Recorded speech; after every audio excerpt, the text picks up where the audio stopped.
Hi friends, this is Joy with Worldmaker Books. We are here today to keep reading on Black and White by Mark Wandrey, and we start today with Chapter 10. So here goes. Chapter 10, PCRI, Molokai, Hawaii, Earth, August 17th, 2036. Terry looked up from his cart to see Yui standing by the main door. He was excited to see her, but she seemed uncertain and looked like she'd been about to leave. Yui? Hi, Terry. I just found out you were home, she said, tears rolling down her cheeks. Oh my God, I'm so sorry about your mom. I wanted to see you, but I've been spending a lot of time at the hospital, and I was afraid to call you after the way you were the last time I saw you.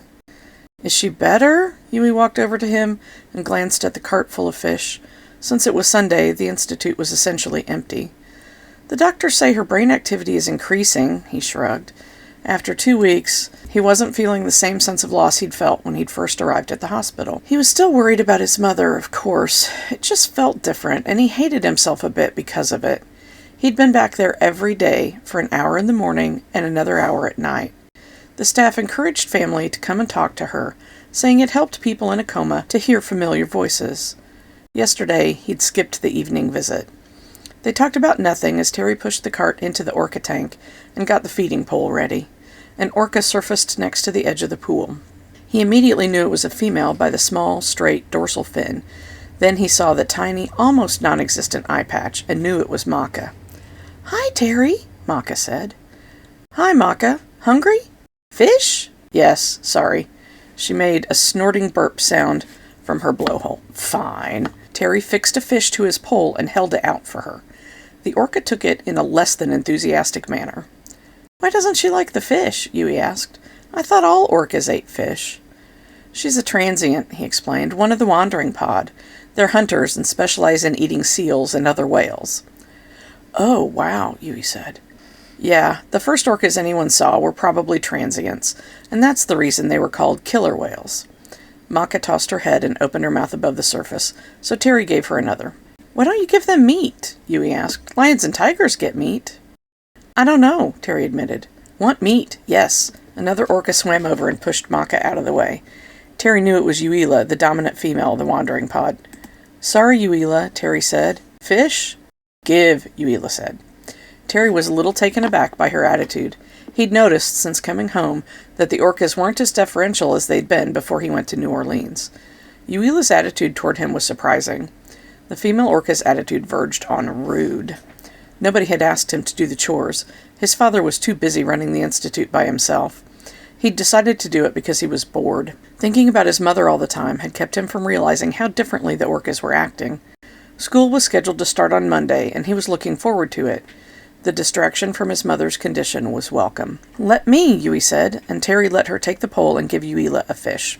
The dominant female took the fish and disappeared below the surface without a word. They're kind of weird now, aren't they?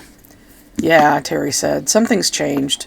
None of the other wandering pod came out for food, and someone else had already fed the shore pod.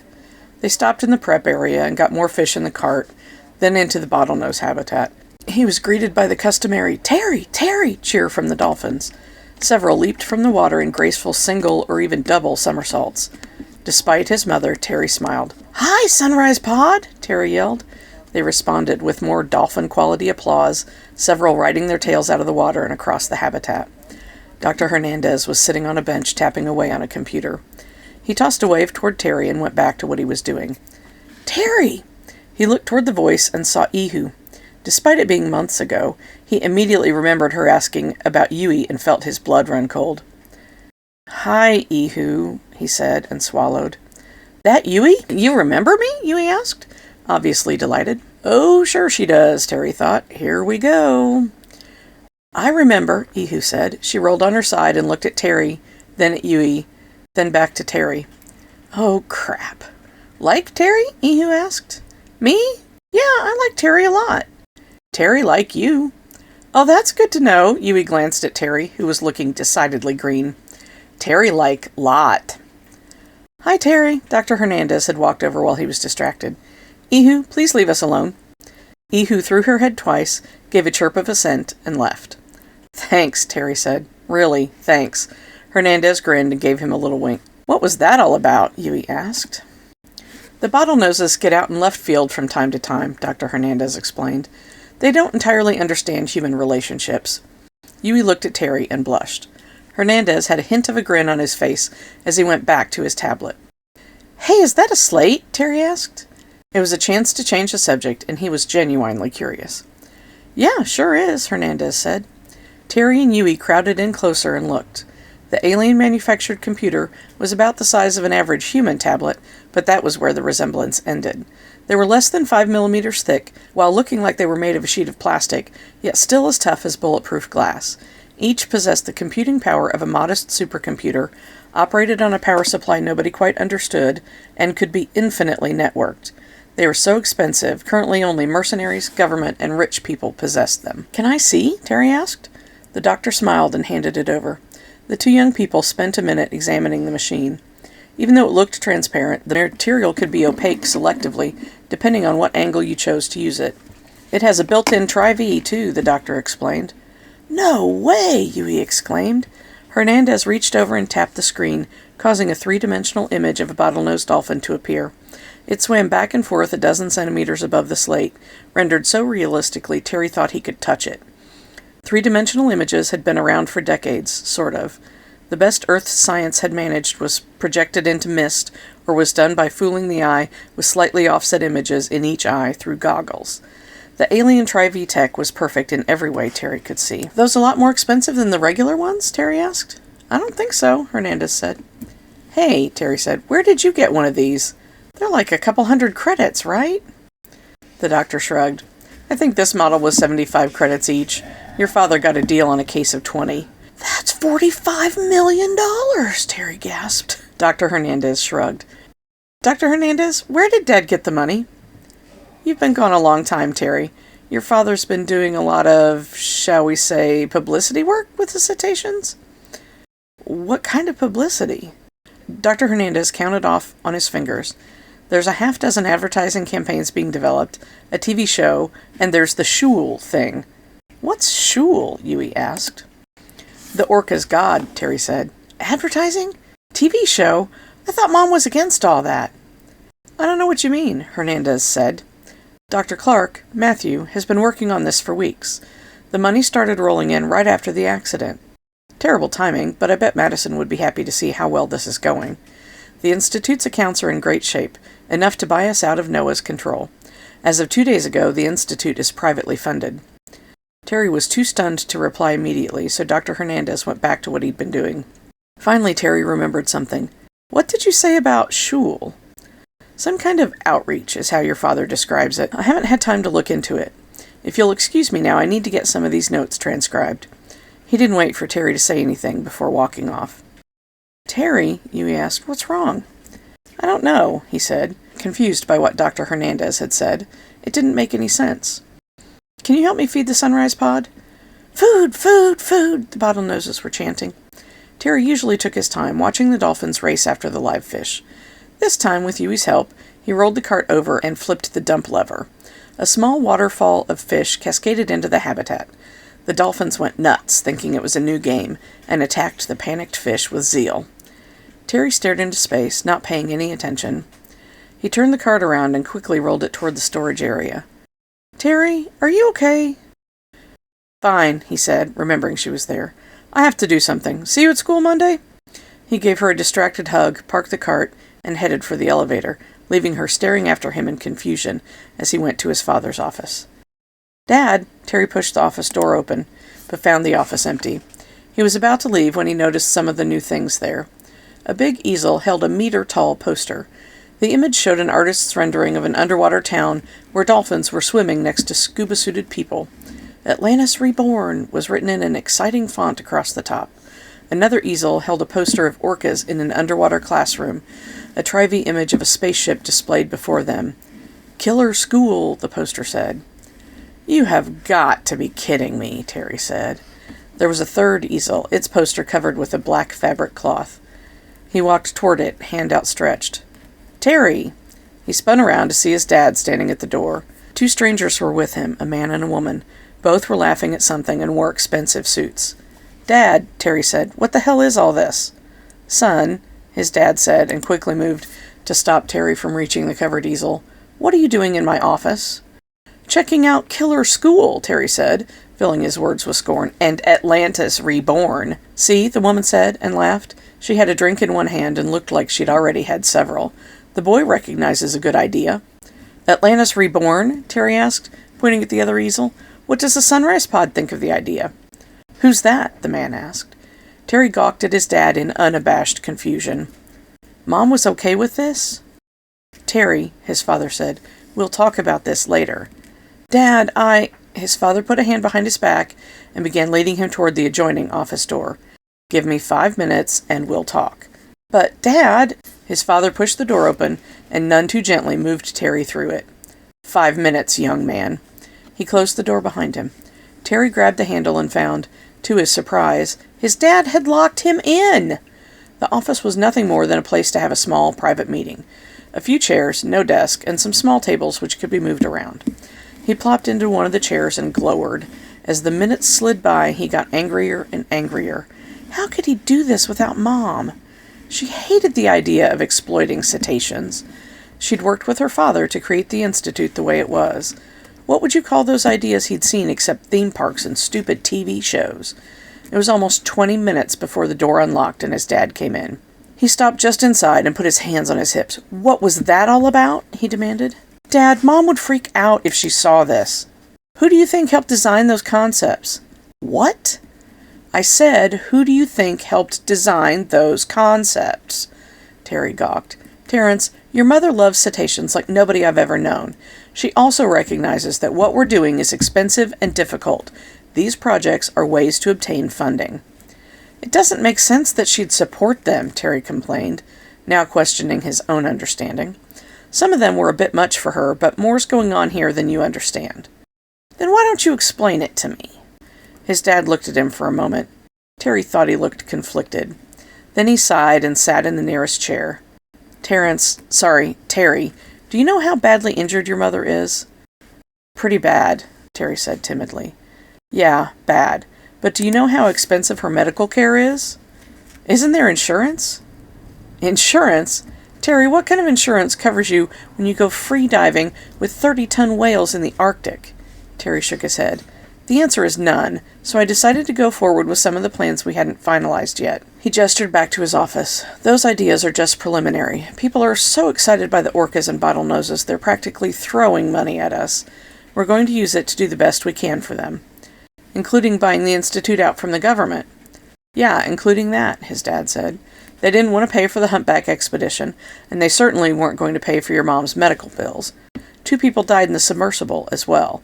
We couldn't simply leave their families with nothing." He sighed. "Do you understand better now?" "I think so," Terry said, embarrassed. "I'm sorry, Dad." "It's okay, son. It looks dodgy, and I should have told you about it last week when much of this went forward. I'll be sure to talk to you in the future, okay?" "Yeah, thanks. Don't you start middle school on Monday?" "Yep, I do," Terry said. "I can't believe how fast you're growing up," his father said, and he stood to give Terry a hug. Terry smiled a little. "I need to get back to work. Okay now?" "Sure. Thanks, Dad." Terry left through his father's office. As he was walking down the hall toward the elevator, one of the Institute's staff passed with a cart holding buckets of ice and wine. Chapter 11. Molokai Middle School, Molokai, Hawaii, Earth, August 18th, 2036. Terry's first day at Molokai Middle School wasn't all that different from the first day in a new grade in elementary school had been, except there were lots of orientation lectures. Unlike elementary school, now he'd have periods with different teachers on various subjects around the large campus, and those periods rotated daily. Some of the kids seemed intimidated by the variability. Terry wasn't too bothered by it. They were also issued the newest generation tablet computer, which looked sad next to an alien-made slate.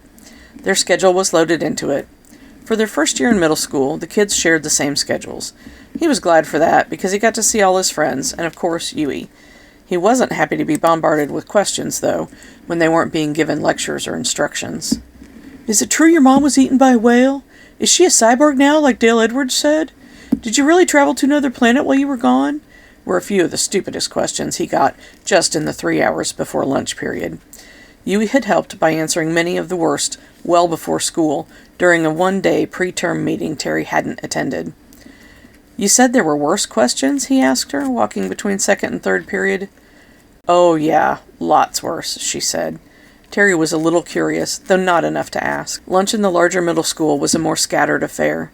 Everyone in the elementary ate at the same time. Now they were broken into times by grades. You only saw other age groups in the hallways between classes. The 8th graders were quite a bit bigger in general, so Terry was fine with that. He settled on tacos from the lunch bar and found Yui. They chatted and ate their lunches. A couple of mutual friends who also played baseball came by. Terry was afraid still more questions were coming about his mother, but instead it was all about school and baseball. Neither of the others were into diving. He'd always been surprised so few people on Molokai were. Plenty of surfers, not many divers. After lunch was a first class he'd been excited about, Introduction to MST. When he went into the classroom, he almost didn't recognize Doc, or Mr. Abercrombie, as it said on his desk plaque. He was dressed in a suit at least as nice as Terry had seen him wearing the previous year when they'd first been told about the MST classes. The entire class took their seats and became quiet, quicker than normal. This was the first ever session of the new class, and everyone was excited to find out what they would learn about being a mercenary. "Good afternoon, class," Doc said. "As you'll remember from last year, my name is Mr. Abercrombie. However, you can call me Doc in class if you want." Smiles broke out around the room. "You'll recall my job is to help guide your instruction in subjects that will help you decide whether you want to become a mercenary or not. Institutions around the country and elsewhere in the Earth Republic have expressed an interest in adding the VOWS scores to their battery of test data in accepting secondary educational candidates. So even if you don't want to be a merc, and I can tell many of you may not want to be, getting a good score on those tests will be useful to your educational career. Any questions?" A couple of hands went up and he pointed to a boy. "Mr. Abercrombie? Doc is fine." The boy smiled. "Doc, why wouldn't we want to be a merc?" A dozen others echoed their agreement. "You can get rich." "Sure," Doc agreed. "No doubt about it. Can anyone tell me how rich 96 out of the 100 Alpha Contract Merc companies got?" Terry raised his hand, and Doc pointed to him. "Terry? They didn't get rich. They're all dead." "That is exactly correct. You see, it's statistically the most dangerous job in history. Thousands of men and women went off-world 10 years ago. Only around 200 came back alive. Even in the 4 companies that returned, there were still higher than acceptable casualties. You all know I was a Navy SEAL?" Many nodded. All were listening. "We were the best trained, best equipped, hard-as-nails warriors in the U.S. military. Some would argue the whole world. A whole bunch of my fellow SEALs took an infiltration and scouting contract.